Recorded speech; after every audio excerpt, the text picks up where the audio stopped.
Ayan, magandang gabi po sa bawat isa. Nakikita niyo na po ako? Apa. Amen. Salamat po sa Panginoon at tayo po yung mulit narito upang mag-aral po ng kanyang mga salita. Pakiusap ko lang po sa bawat isa. Kapag meron po ako itinanong, sasagot po kayo. Amen po? Ayan po. Ang ating pong pag-uusapan ngayon ay pamamagatan po natin, ayan, a life of uninterrupted connection. Ayan. Gusto niyo po ba na may kasama na may sa pagsasalita hindi tumitigil? So, hindi niyo po gusto yun, ano?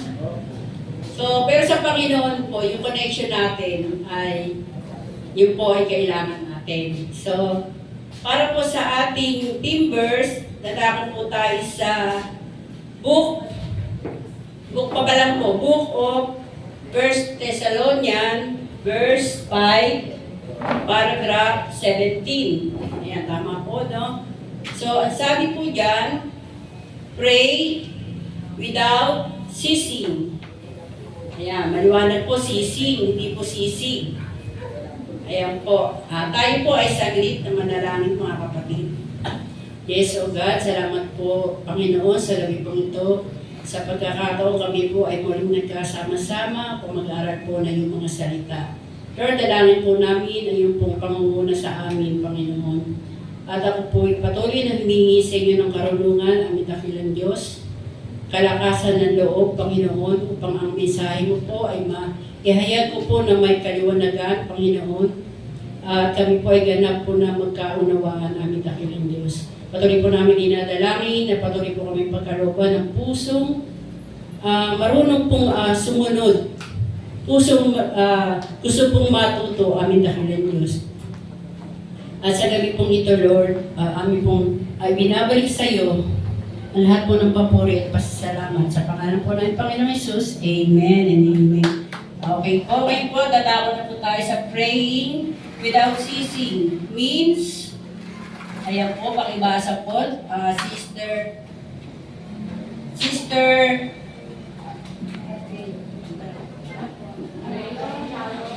Sharon. Ayan, pakibasa po, ang ibig sabihin ng praying without ceasing. Pray without ceasing means maintaining a continuous, conscious connection with God, not literally speaking non-stop, but living with a heart of constant awareness, dependence, and communication, turning everyday thoughts and circumstances into moment of prayer, thanksgiving, and listening for His guidance. Amen. Salamat po sa pagkabasa, Sister Sharon. Ngayon po, ang sabi po dito, ang prayer without ceasing, ang pagkakasabi po no, ay panalangin walang patid.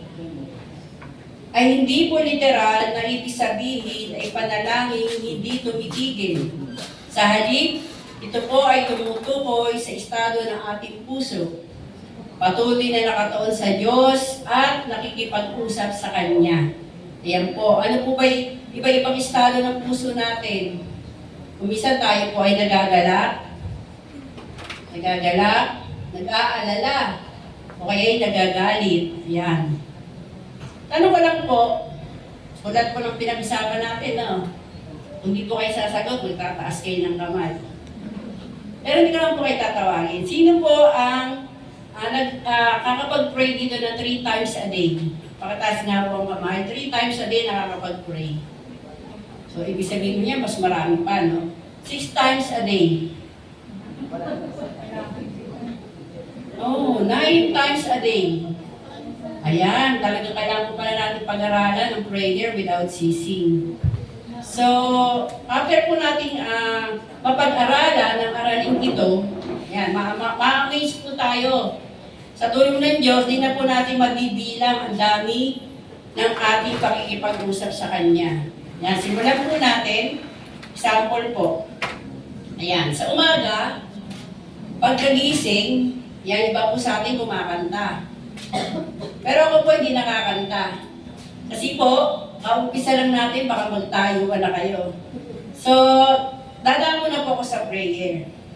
Ganito po, no, sa umaga pagising natin, Lord, salamat po sa panibagong buhay na iyo pong pinagkaloob sa akin. Salamat po at muli ko pong natunghayan ang magandang umaga. Salamat po, and then so on and so forth. Bahala na po kayo kung ano po yung mga gusto niyo pa pong ipanalangin.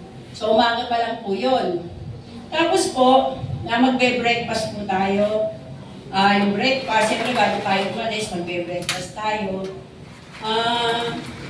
Lord, salamat po sa pagkain ng aming pagsasalu-saluhan. Sabi nga po sa pananalangin, sa pagkain, brief and concise. Lalo na po kung marami po tayo kasabay kumain. Kasi po baka pagdilat natin, ubus na. No, naubusan na tayo sa haba ng panalangin. Ayan, direkta po tayo, paano dapat natin panalangin. So next po, so alis na po tayo ng tahanan. Bakit? Bakit tahanan? Dahil ikaw ay nakatira sa bahay na may puno ng pagmamahalan. Hindi po bahay. Tahanan po ang tawag natin sa ating tirahan. Ayan. Maaring may pupuntahan ka o papasok sa trabaho. Maaring ikaw ay sasakay sa jeep or sa bus. Mr. Rose, may sariling sasakyan.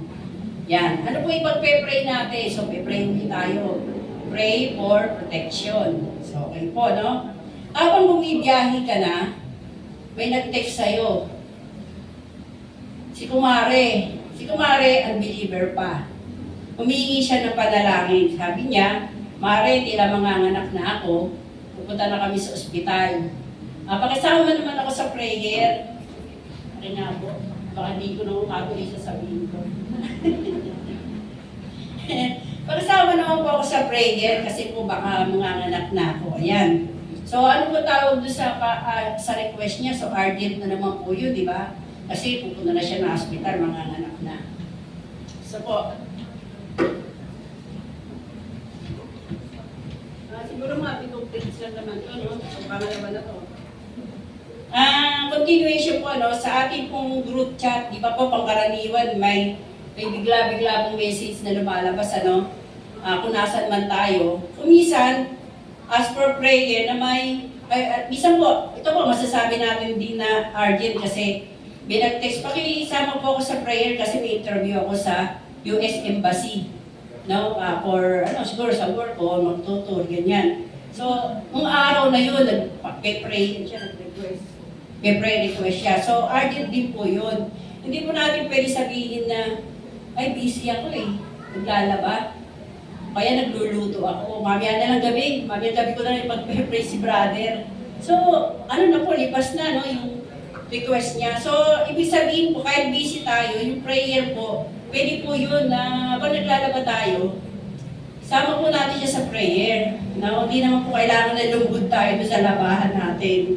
So, pray, Lord, yan, tuloy-tuloy na yun, pray nyo lang. Bukod sa ipag-pray nyo yung labahin, Lord, panibagong lakas, marami na naman akong labahin.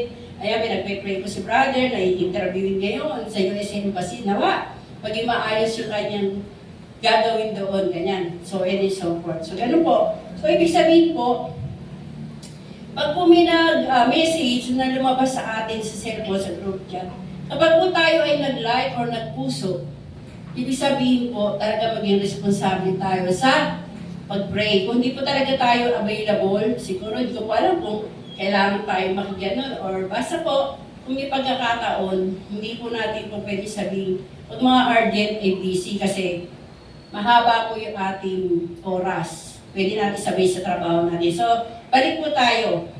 Nandun na po tayo sa umalis ng bahay. After mo mag-pray, nasa sasakyan pa po tayo nito wala na sa bahay. May nadaanan kayong mama na nakahando sa isa daan. Maybe accident or hinimatay. Sabi nga po, we are called to be people of compassion. So pray for him. Ano po yung pag-pray natin? Kaligtasan niya, physically and spiritually. Yan po, nakakailang pray na po tayo, di ba? Hanggang makarating ka na sa iyong pasukan or pupuntahan. Lumipas sa maraming oras, ito na. So, kinat ko na. Muling uuwi, kakain, matutulog. So, magpe-pray din po tayo doon sa mga nagdaang mga oras, pray din po tayo. Nakita po natin mga kapatid, ang pakikipag-usap sa ating Panginoon ay walang oras, walang appointment. His line is always, sabi nga, available or open. Yan. Sabi nga po, mas mahirap pa nga po makipag-usap sa mga tao. Kailangan pa ng appointment. Sino po? Si Chairman. Isa wala, makikipag-appointment ka pa, di ba? Si Mayor. Kabasa-basa mo na pag-usap. Lalo na yung presidente natin, di ba? Yung mga CEO ng kumpanya. Yan, si Sir Ellen, CEO. So sa Panginoon po, tayo lang ang hinihintay ng Diyos na lumapit po sa Kanya. Amen po? Sige po, palakpakan po natin ang Panginoon. Amen. Hallelujah. Sabi po dito, ang mahalaga, tayo'y lumalapit with a humble heart at may tamang motibo ng puso. Ito po ay itinuturo sa atin ng Panginoong Hesus at Apostol Pablo, maging matyaga sa pananalangin sa bawat sitwasyon ng ating buhay. Amen po. Sabi nga po, tulad ng ating katawan, hindi po tayo mabubuhay ng walang oxygen. Yan, kailangan po natin yan. Salamat nga po, hindi tayo kailangan gumawa pa ng oxygen para makahinga ngayon. Salamat po sa Panginoon. Ibig sabihin tayo ay in good health. Our spirit cannot survive without prayer and Word of God. Stop praying, ang ating pananampalataya ay manghihina. Matatalo tayo ng sistema ng mundo. Stop praying, our discernment dims. Yung mga nadidiscern natin, hindi na natin yung madidiscern kasi nga, hindi na tayo nakapag-pray o nakikipag-usap sa Panginoon. Pag po nagkaganon, mananangan na lang tayo sa ating sariling kakayanan. Amen po. Yan po, tayo po idadako na sa number 2. Topic. Yan. Jesus and Daniel Prayer Life in Action. Ayon po sa Book of Luke 6:12, Sister Rosemary, pakibasa po. One of those days, Jesus went out to a mountainside to pray and spent the night praying to God. 13. When morning came, he called his disciples to him and chose 12 of them, whom he also designed apostles. Salamat po pagkabasa, Sister Rosemary. Nakita po natin mga kapatid na before major decision, ang ating pong Panginoon ay nananalangin muna. Seeking God's guidance upang makapili po siya ng 12 apostol na nararapat. Yan, di ba po? Example po yun, maganda po i-apply ito natin sa ating mga buhay. Bago tayo magdesisyon, minor man or major, mag-pray po muna tayo para po sa magandang resulta. Amen po? Tayo po ay dadako na po sa pangalawa, Marcos 7. Marcos po. Yan, pakibasa po, Sister Sally. Mark 7:34. He looked up to heaven and with a deep sigh said to him, Ephphatha, which means be open. Verse 35, at least the man's ears were open. His tongue was loosened and he began to speak plainly. Ayan. Sabi po, no, Ephphatha, ibig sabihin po ay mabuksan. Aramaic, ano daw po yung language. Yan po. Pwede nila po kasi sa Panginoong Hesus na isang lalaki na bingi at utal. So ating pong Panginoon that time, hindi po siya agad-agad na nagpagaling. Jesus prayed before miraculous healing. Ayan, nakita po natin sa buhay ng Panginoon. Kaya sabi nga po, di ba sa title natin, in action. Next po ay pangatlo po yung Luke. Yan, Luke 23:34, Sister Lori. Jesus said, Father, forgive them, for they do not know what they are doing. And they divided up his robes by casting lots. Amen, Sister Lori. Salamat po sa pagkabasa. Sa kabila po ng sitwasyon on the cross, he prayed for his persecutor. Nakita po natin ano ay pinag-pray ng ating Panginoon. Yung tao na talagang tumutuligsa po sa Kanya. Kaya po ba natin ipag-pray ang ating mga persecutor? Kaya po ba natin? Ano po sagot nyo? Pwede po, di ba? Kasi kung sa sarili lang natin, hindi natin kaya. Pero siyempre, sa tulong ng Diyos, kakayanin natin yun. Amen? So ngayon po, papasok na po tayo kay Daniel. Pakibasa po, Sister Tere. Daniel, ano po ba sabi? Ayun po. Sister Tere. Now when Daniel learned that the decree had been published, he went home to his upstairs room where there were windows open toward Jerusalem. 3 times a day he got down on his knees and prayed, giving thanks to his God, just as he had done before. Amen po. Salamat po si Sir Tere sa pagkabasa. Si Daniel po ay bilang isang tapat po sa tungkulin at may taglay na karunungan. Kaya nais ng hari na gawin siyang tagapamahala sa buong kaharian. Kaya siya ay kinaintitan ng dalawa niyang kasamahan. Dahil alam nilang si Daniel ay sadyang nananalangin sa loob ng isang araw ng 3 beses, inibog nila ang hari na maglabas ng kautusan na 30 araw walang sasamba, mananalangin sa ibang tao o sa Diyos, iban sa hari. So nakita po natin si Daniel, hindi po niya alintana ang kapahamakan pwede niyang sapitin sapagkat kilala niya ang Diyos na sinasamba niya. At ano po ba nangyari? Siya po ay inihagis sa kulungan ng mga leon. Ayan. At hindi nga po siya na waranggalos kahit dahil pinatikom ng anghel yung bibig ng leon po. Pero sa mga sa mga unbeliever po doon, may nakakausap kami pag Bible study kami na may istorya tungkol dyan kay Daniel. Medyo sabi nila ay maaaring busog daw po ang leon, kaya hindi daw po inagats or inano si Daniel. Siyempre, medyo pa yung kanilang paniniwala, hindi nila alam kung ano talaga ang Panginoon, nagagawa ng Panginoon. At ang sabi pa nila, si Daniel daw kasi ay vegetarian.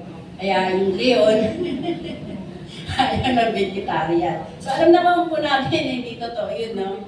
Yung mga lang, nasabi ko lang yung mga, mga hinuwa ng mga unbeliever pa. Ito po, ang susunod, ang susunod po natin pag-usapan, gaano man, sabi nga, karugdog, ka-intense, kadalas, kahaba, ang ating panalangin, ngunit taglay-taglay natin ang mga ito. Ano po kaya magiging kasagutan ng ating Panginoon? Ayan po, tayo po idadako na sa pangatlo, yung hindrances.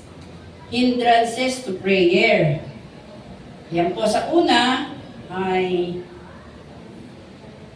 sino po ba inaan ko? Sister Rose? Sister Rose, pakibasa po yung Psalm 68:18.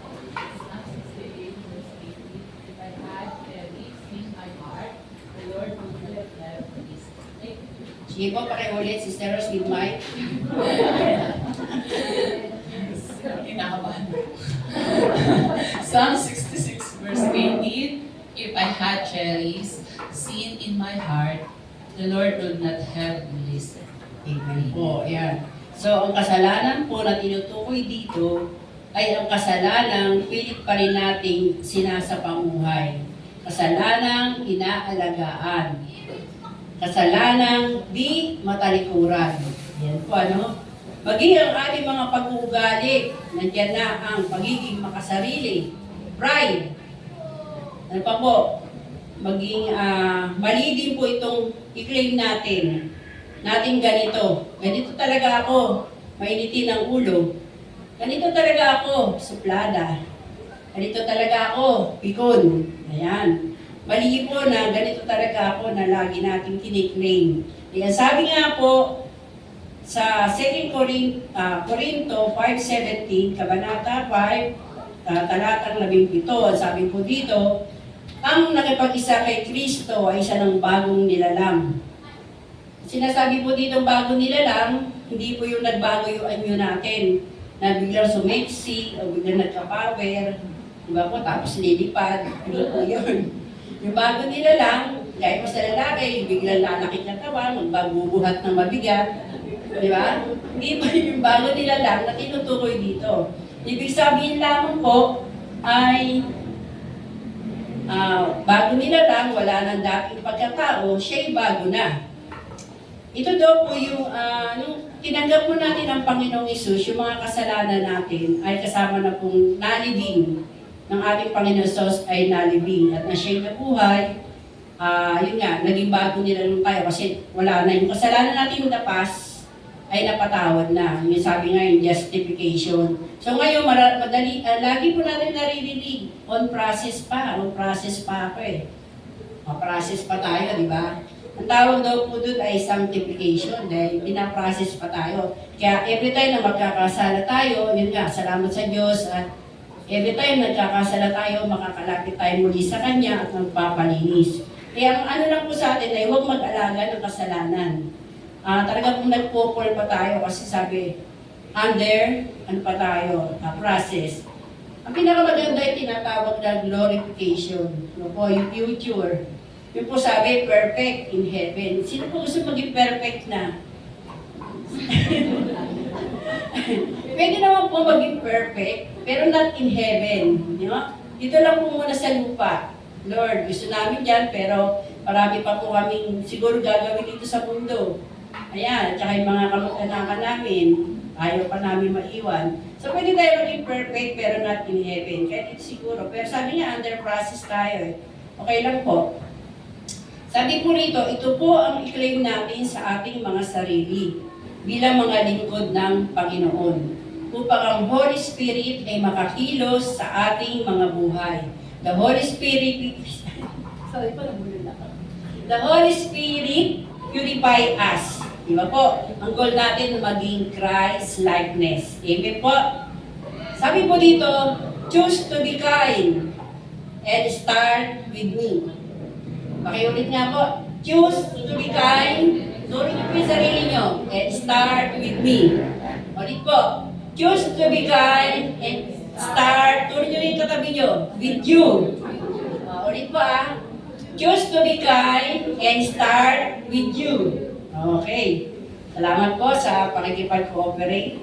Alam ko, gising na gising kayo, no? Meron na po inaantok. Kasi kung meron po, may kape tayo sa likod. Sige po, dali tayo. Lack of forgiveness. Pakipasa ko, Sister Sharon. Hindi, Sister... Kasi may ano din ba? Sister Pearly. Sister Pearly. Nandiyan na pala Sister May. Welcome po, Sister May. Lack of forgiveness. For Yeah. when you forgive other people when they sin against you, your heavenly Father will also forgive you. Verse 15, but if you do not forgive others their sins, your Father will not forgive your sins. Hindi po, salamat po, Sister... Ano malilimutin ako sa pangalan? Sister Pearly. Talagang senior na eh. Ayan po. Ang best example po dito, yung pong lingkod na di marunong magpatawad sa Mateo 18:28 to 30. Sabi po dito, ikwento ko na lang po ng pahapyaw. Ay, may malaki po siyang pagkakautang sa hari na sabi nga po kailangan pang ipagbili ang kanyang asawa, anak, mga ari-arian. Ganun po kalaki yung utang niya sa hari. Pero siya po ay nagmakaawa sa hari. Kaya siya po ay pinatawad ang kanyang mga utang. Nakatagpo po niya isa sa katulad niyang lingkod o manggagawa. Sinugaban niya ito. May utang sa kanyang 500. Matakin niya 500 lang yung utang, no? Sinugaban niya to at sinakal. Nagmamakaawa sa kanya, hindi siya pumayag. Pinabilanggo ito na laman ng hari ang ginawa niya. Kaya siya ay pinabilanggo rin hanggang siya ay makabayad. Ayan, best example, no? Na kung tayo po ay nais patawarin, humingi tayo ng tawad sa Panginoon, nais nating patawarin tayo, kailangan din tayo magpatawad. Mali po yung dahilan natin na, minsan narinig ko rin yun eh. Yung, kasi Diyos siya eh. Tama lang na magpatawad siya eh. Ako tao lang. Pero di ba kung titimbangin yung tao nga lang tayo, di mas kailangan tayo magpatawad. Di ba po? So yun, naririnig ko lang din po yun sa mga maling mga... May next po tayo. Palima na po pala ito, malapit na matapos. Pakibasa po, Sister Mary Ann. Marital Discord. 1 Peter 3, verse 7. Husbands, in the same way, be considerate as you lead your Brother wives, Lino. Sorry po. Sige po, tuloy. and treat them with respect as the weaker partner and as heirs with you of the gracious gift of life, so that nothing will hinder your prayers. Amen po. Salamat po, Sister Mary Ann. Sino po ang kinakausap? Sabi nga po, yung marital discord ay disagreement, ongoing conflict, o di pagkakaunawaan ng mag-asawa. Sa mag-asawa, sino po ang guilty rito? Ganito, hindi nagkakaunawa, laging may conflict, laging may pagtatalo. Parang ako lang ang nagtaas ng kamay. Dito, ikaw, di ka magtataas? Ayan. So, ayan. Sa mag-asawa, no, hindi po, mukhang mga perfect husband and wife. Walang conflict. Ayun nga, malapit na February, no? Tama. Speaking of February, maalala ko lang, no? Balikan ko lang. Noon po kasi, nung nag-contest kami ni Brother Lino. Ang tanong una, sa kami una nagkakilala. So, ang sagot po namin pareho, tama naman doon sa tindahan ng tiyahin ko. Eh di raw sabay, di inulit. Sige, isa pang tanong. Ang tanong, may tanong nun, sabi gano'n eh. Nakalimutan ko yung tanong. Ano ang tawagan nyo? Ang nasa isip ko, tawagan namin, nung kami pala ay magnobya. Alam mo ang tanong, ang sagot ko, sweetheart. Kasi Lino, nasa isip, yung mag-asawa na kami. Ang tawag, Grace. So di ba po nakita natin ang difference, no? Nung nobya pa lang, sweetheart, pero nung mag-asawa na, pangalan na lang. Ayun, yung po ganun, ano? So, yan nga. Ito nga po sabi, no? Ang mga lalaki, ito po, usually, kapag manliligaw, matyaga, pasensyoso. Yan, totoo po yan. Minsan na, sa haba ng lakarin, talaga ang sipag, dala-dala pa yung bag natin, eh, no? Ngayon, usually po, maging ang bituin, binabalak pang sungkitin. Sino po ba napangakuha ng bituin? Ay, sorry po. Yan, ipagluluto kita na mga paborito mo. Kulang. Hindi kita paiiyakin. And if may bisyo, magbabago na ako. Sabi, mga pangako na kadalasan napapako. Salamat sa Panginoon at tayo kanyang natagpuan. Ang magbabago na ako, posible, pwede.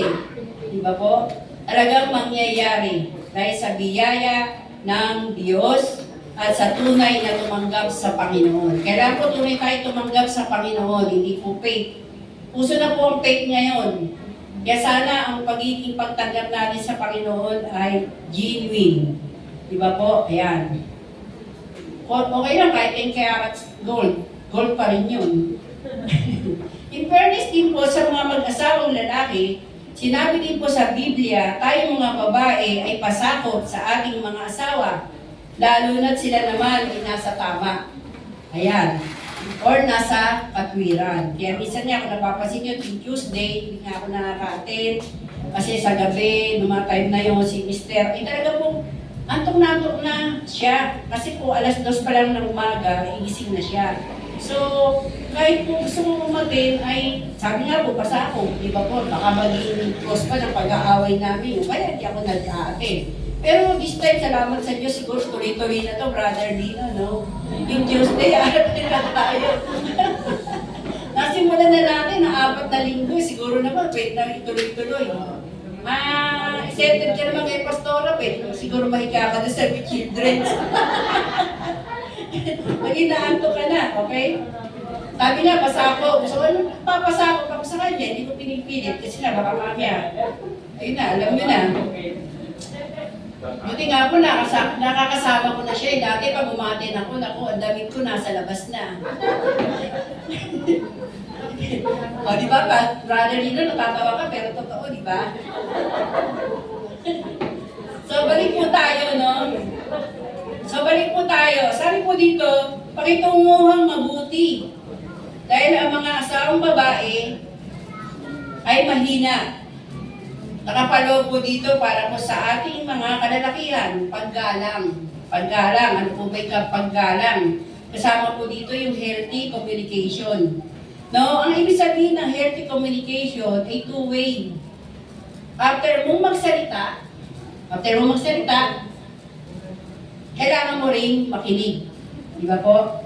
Hindi pwedeng yung isa lang na nagsasalita at ikaw isa lang din nagkikinig. Kailangan, after mo mga tuwiran, hantayin ko rin yung katwiran niya. So, yun po yung tinatawag na healthy communication, conversation.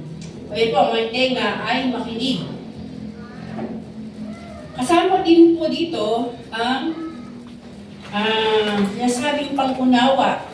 Sabi po, pag maliit na bagay lang, huwag na natin gawing big deal. Ayan po. Pagmamahal, kasama din po dito sa sinasabing paggalang, or pakitunguhang mabuti. Pagmamahal, iparamdam ang pagmamahal na nagmumula sa Panginoon. Kaya po ba natin to? Amen. Ang hina po na sakit niyo. Kaya po ba natin to? Amen. Ayan. May option po tayo. Kung di natin kaya, ibalik na lang. Joke lang po yun. A lack of compassion. Ayan, nandiyan na po pala. Pakibasa po, Sister Loren. Lack of compassion.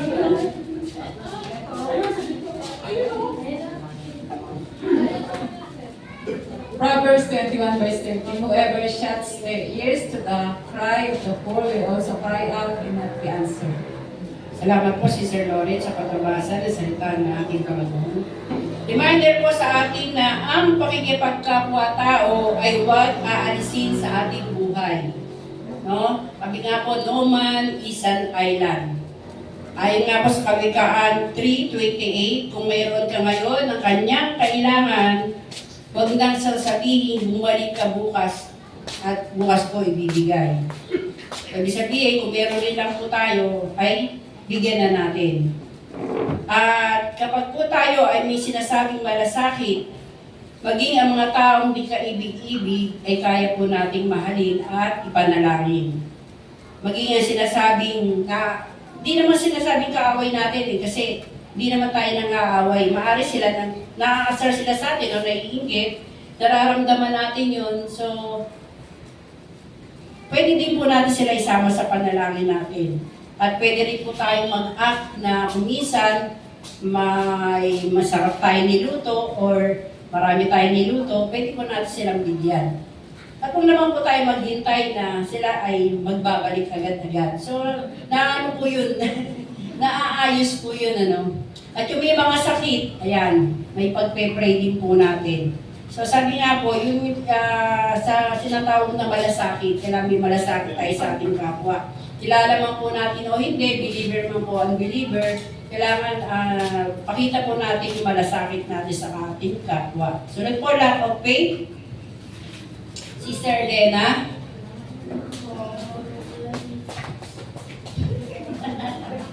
Salamat, Adrian, sa iyong pagtakbo-takbo.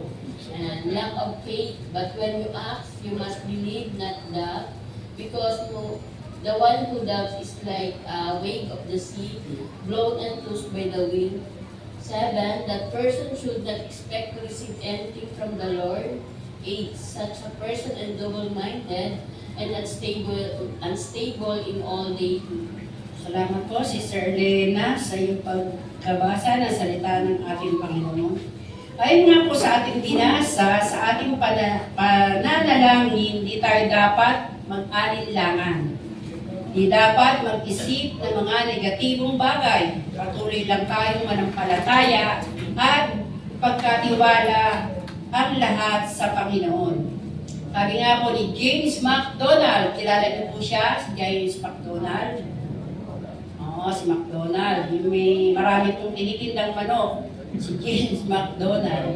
Yan, sabi po niya, doubt is lack of confidence that God will keep His promises. Ayan.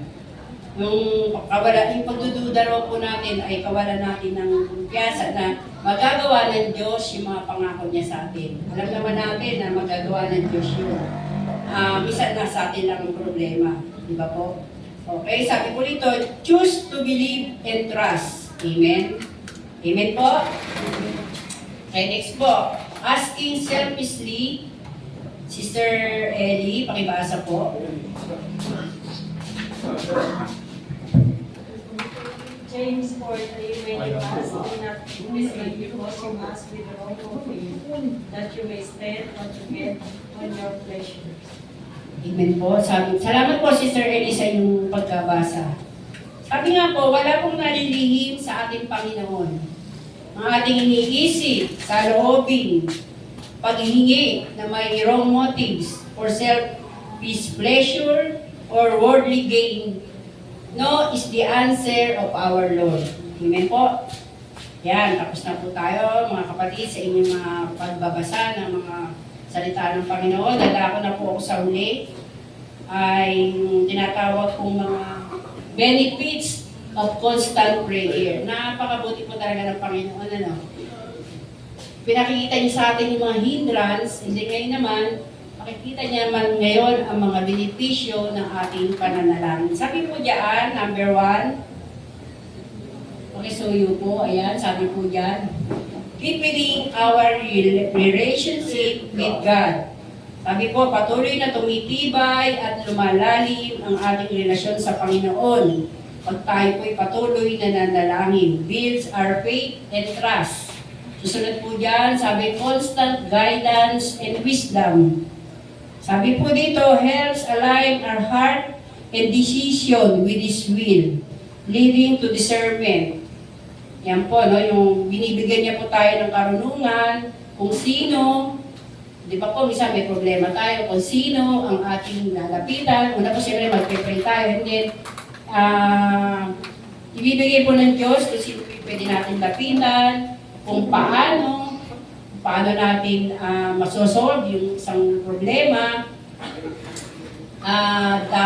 kung saan tayo dapat pumunta, di ba?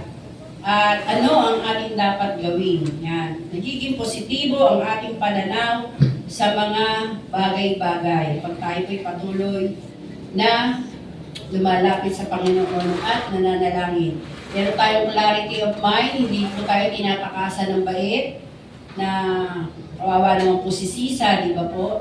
Hinahanap niya ang kanyang mga anak, si Crispin at si Basilio, dahil sa hindi na naging problema niya, no? Maaari hindi siya nakakapanalangin talaga. So, salamat po sa Panginoon dahil may kalayaan po tayo lumapit sa Kanya.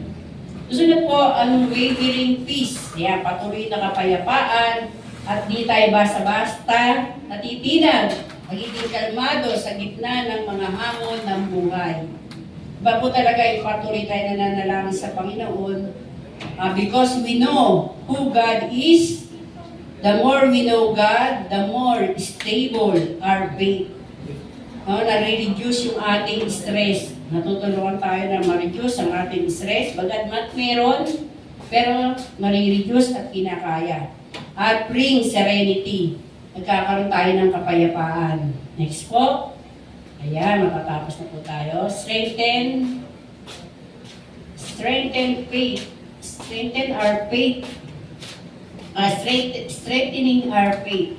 Lakas at katatagan to face adversity. Hindi tayo agad-agad na sumusuko kapagkat alam natin, kasama natin ang Diyos.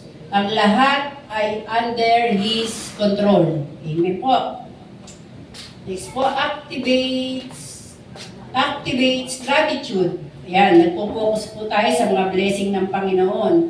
Ano po ba yung mga blessing ng Panginoon? Yung mga material na bagay, yung kagalingan, yan, yung healthy relationship, yan, experiencing contentment and joy. Yan.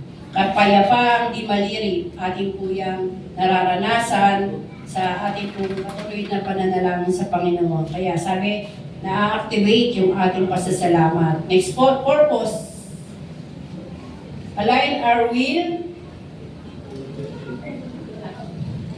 Align our will, pinagkakatiwala natin sa Panginoon ang lahat sapagkat alam natin hindi siya nagkakamali. It help us to discern the will of God. Tayo lamang po ang madalas na nagkakamali, di ba po? Ang tanong, gaano kadalas ang minsan? Ayan. Madalas tayo nagkakamali, kaya ang tanong natin sa sarili, gaano kadalas ang minsan? Next, overcoming sin. Patuloy tayong pinatitibay, pinapalakas upang mapagtagumpayan natin ang kasalanan. It also builds our character, no? Sa patuloy nating pag-usap sa ating Panginoon. At ang last po ay improves our relationship with others. Okay po, nakakabuo tayo ng magandang relasyon sa ating kapwa. Nagkakaroon dahil tayo ay nagiging mas mapagmahal, mahabagin, mapagpatawad, mapagbigay, at ito'y bunga ng ating pakikipag-isa sa ating Panginoon. For our conclusion, salamat po. Yan, sabi po dyan, prayer is essential. Like our breathing. Ayan, hindi po breathing. Medyo tinignan ko na po sa YouTube yan kung paano po pronounce it. Breathing. Kasi pagkakapronounce ko po ay breathing. Hindi po pala breathing. Breathing. Yan. Sabi nga po, the more we pray, the more we get closer to God. Make it a lifeline or make it a lifestyle. Amen po? Sige po, tayo po. Palakpakan po natin ang Panginoon. Hallelujah. Hallelujah. Yes, O God. Wala pong nakatulog. Salamat po sa Panginoon. Amin, dakilang Diyos, maraming salamat po sa gabi nito, sa naging katuruan po na, sa iyo pong mensahe na amin pong napagbulay-bulayan sa gabi pong ito. Maraming pong salamat, amin dakilang Diyos. Loobin ang aming pong patuloy na panalangin, Panginoon. Patuloy po kami bigyan ng prayerful heart, Panginoon, sa aming buhay bilang mga anak mo. Upang patuloy po namin, Panginoon, mapaglabanan ang sistema ng mundo, aming dakilang Diyos. Nais namin, Panginoon, lalo mapalapit sa iyo, aming dakilang Diyos, pamamagitan ng aming pananalangin, Panginoon. Maraming salamat po, Panginoon. Loobin po ng aming pong napag-usapan sa gabi ito ay matimo po sa aming puso at isipan, Panginoon. At ito nga po ay maging gawin namin sa aming pang-araw-araw na pamumuhay. Ito po ang masamot dalangin sa pangalan po ng Panginoon Jesus. Amen and amen.